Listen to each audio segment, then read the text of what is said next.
ಜೊತೆಗೆ ಇಲ್ಲಿರ್ತಕ್ಕಂಥ ಇಕ್ಬಾಲ್ ಹುಸೇನ್ ಅವರನ್ನು ಕೂಡ ಮಾತನಾಡಿಸ್ತಾ ಹೋಗ್ತೇನೆ ಶಾಸಕರು.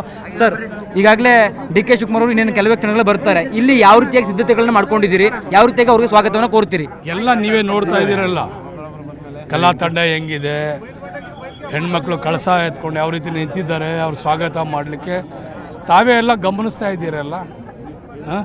ಮುಖಂಡರುಗಳು ಸಾಕಷ್ಟು ಜನ ಸುಮಾರು ವರ್ಷಗಳಿಂದ ಹೋರಾಟ ಮಾಡಿದಂಥವ್ರು, ಪಕ್ಷಕ್ಕೆ ಸಂಘಟನೆಯನ್ನು ಮಾಡಿದಂಥವ್ರು, ಹೋರಾಟ ಒತ್ತಕ್ಕೆ ಕೊಟ್ಟವರು ಸಾಕಷ್ಟು ಜನ ಇದ್ದಾರೆ ಹಿರಿಕರು. ಅವರೆಲ್ಲರದ್ದು ಒಂದು ಕನಸಾಗಿತ್ತು ಡಿ ಕೆ ಶಿವಕುಮಾರ್ ಅವರು ಮುಖ್ಯಮಂತ್ರಿ ಆಗಬೇಕಂದ್ಬಿಟ್ಟು. ಭಗವಂತ ಅದನ್ನು ಈಡೇರಿಸಿದ್ದಾನೆ. ಆ ಒಂದು ಕ್ಷಣಗಳನ್ನು ಕಣ್ಣು ತುಂಬಿಕೊಳ್ಳೋಕ್ಕೆ ಸಾಕಷ್ಟು ಜನ ಹಿರಿಕರು, ಯುವಕರು, ಪಕ್ಷದ ಸಂಘಟನೆ ಮಾಡಿದಂಥ ಎಲ್ಲ ಮುಖಂಡರುಗಳು, ನಾಯಕರೆಲ್ಲ ಬಂದಿದ್ದಾರೆ.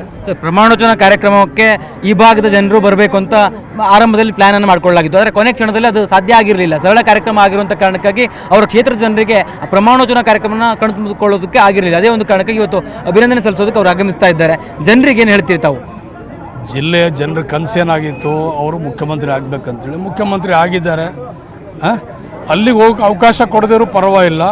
ಈ ಜಿಲ್ಲೆಯ ಮಗ ಜಿಲ್ಲೆಗೆ ಬರ್ತಾ ಇದ್ದಾರೆ ಅಂತ ಸಂದರ್ಭದಲ್ಲಿ ನಮ್ಮ ಸಂತೋಷವನ್ನು ವ್ಯಕ್ತಪಡಿಸಲಿಕ್ಕೆ ಒಂದು ಸದವಕಾಶ ಇದು ನಾವೆಲ್ಲರೂ ಕೂಡ ಮಾಡ್ತಾ ಇದ್ದೀವಿ. CM ಈ ಒಂದು ಕ್ಷೇತ್ರದವರು, ಈ ಕ್ಷೇತ್ರ ಜೊತೆಗೆ ಈ ಜಿಲ್ಲೆಗೆ ಅಭಿವೃದ್ಧಿ ವಿಚಾರಕ್ಕೆ ಇನ್ನೆಷ್ಟು ಕನಸುಗಳಿದೆ ತಮ್ಮದು, ಅಂದರೆ ಏನಿಷ್ಟು ನಿರೀಕ್ಷೆಗಳಿದೆ ಅಂತ? ನೋಡಿ, ನನಗಿಂತ ಚೆನ್ನಾಗಿ ಈ ಜಿಲ್ಲೆಯಲ್ಲಿ ಅವರು ಸುಮಾರು 40-45 ವರ್ಷದಿಂದ ಶಾಸಕರಾಗಿ, ಮಂತ್ರಿ ಆಗಿ ಕೆಲಸವನ್ನು ಮಾಡಿದ್ದಾರೆ, ಸೇವೆ ಮಾಡಿದ್ದಾರೆ. ಅವ್ರಿಗೆ ಇಲ್ಲಿನ ಆಗು ಹೋಗು ಎಲ್ಲವೂ ಕೂಡ ಗೊತ್ತಿದೆ.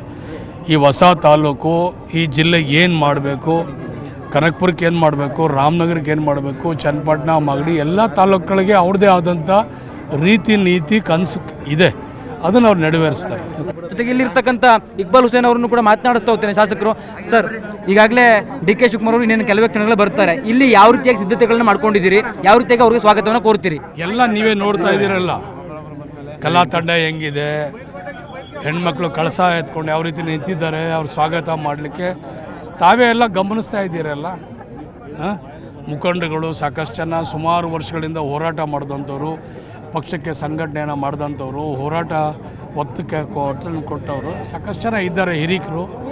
ಅವರೆಲ್ಲರದ್ದು ಒಂದು ಕನಸಾಗಿತ್ತು ಡಿ ಕೆ ಶಿವಕುಮಾರ್ ಅವರು ಮುಖ್ಯಮಂತ್ರಿ ಆಗಬೇಕಂದ್ಬಿಟ್ಟು. ಭಗವಂತ ಅದನ್ನು ಈಡೇರಿಸಿದ್ದಾನೆ. ಆ ಒಂದು ಕ್ಷಣಗಳನ್ನು ಕಣ್ಣು ತುಂಬಿಕೊಳ್ಳೋಕ್ಕೆ ಸಾಕಷ್ಟು ಜನ ಹಿರಿಕರು, ಯುವಕರು, ಪಕ್ಷದ ಸಂಘಟನೆ ಮಾಡಿದಂಥ ಎಲ್ಲ ಮುಖಂಡರುಗಳು, ನಾಯಕರೆಲ್ಲ ಬಂದಿದ್ದಾರೆ. ಪ್ರಮಾಣವಚನ ಕಾರ್ಯಕ್ರಮಕ್ಕೆ ಈ ಭಾಗದ ಜನರು ಬರಬೇಕು ಅಂತ ಆರಂಭದಲ್ಲಿ ಪ್ಲಾನ್ ಅನ್ನು ಮಾಡಿಕೊಳ್ಳಲಾಗಿತ್ತು. ಆದರೆ ಕೊನೆ ಕ್ಷಣದಲ್ಲಿ ಅದು ಸಾಧ್ಯ ಆಗಿರಲಿಲ್ಲ. ಸರಳ ಕಾರ್ಯಕ್ರಮ ಆಗಿರುವಂಥ ಕಾರಣಕ್ಕಾಗಿ ಅವರ ಕ್ಷೇತ್ರದ ಜನರಿಗೆ ಪ್ರಮಾಣವಚನ ಕಾರ್ಯಕ್ರಮನ ಕಣ್ತುಂಬಿಕೊಳ್ಳೋದಕ್ಕೆ ಆಗಿರಲಿಲ್ಲ. ಅದೇ ಒಂದು ಕಾರಣಕ್ಕಾಗಿ ಇವತ್ತು ಅಭಿನಂದನೆ ಸಲ್ಲಿಸೋದಕ್ಕೆ ಅವರು ಆಗಮಿಸ್ತಾ ಇದ್ದಾರೆ. ಜನರಿಗೆ ಏನು ಹೇಳ್ತೀರಿ ತಾವು? ಜಿಲ್ಲೆಯ ಜನರ ಕನಸೇನಾಗಿತ್ತು, ಅವರು ಮುಖ್ಯಮಂತ್ರಿ ಆಗಬೇಕಂತೇಳಿ ಮುಖ್ಯಮಂತ್ರಿ ಆಗಿದ್ದಾರೆ. ಅಲ್ಲಿಗೆ ಹೋಗಿ ಅವಕಾಶ ಕೊಡದಿರೋ ಪರವಾಗಿಲ್ಲ.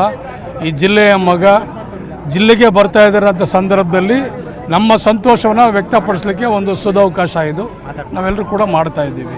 CM ಈ ಒಂದು ಕ್ಷೇತ್ರದವರು, ಈ ಕ್ಷೇತ್ರ ಜೊತೆಗೆ ಈ ಜಿಲ್ಲೆಗೆ ಅಭಿವೃದ್ಧಿ ವಿಚಾರಕ್ಕೆ ಇನ್ನೆಷ್ಟು ಕನಸುಗಳಿದೆ ತಮ್ಮದು, ಅಂದರೆ ಏನಿಷ್ಟು ನಿರೀಕ್ಷೆಗಳಿದೆ ಅಂತ?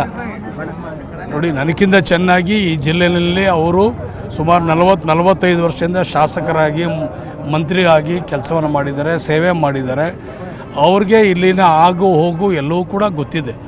ಈ ಹೊಸ ತಾಲೂಕು, ಈ ಜಿಲ್ಲೆಗೆ ಏನು ಮಾಡಬೇಕು, ಕನಕಪುರಕ್ಕೆ ಏನು ಮಾಡಬೇಕು, ರಾಮನಗರಕ್ಕೆ ಏನು ಮಾಡಬೇಕು, ಚನ್ನಪಟ್ಟಣ, ಮಾಗಡಿ ಎಲ್ಲ ತಾಲೂಕುಗಳಿಗೆ ಅವ್ರದ್ದೇ ಆದಂಥ ರೀತಿ ನೀತಿ ಕನಸು ಇದೆ. ಅದನ್ನು ಅವ್ರು ನೆರವೇರಿಸ್ತಾರೆ.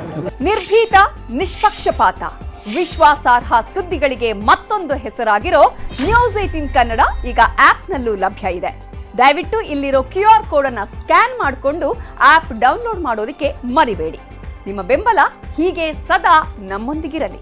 ಧನ್ಯವಾದ.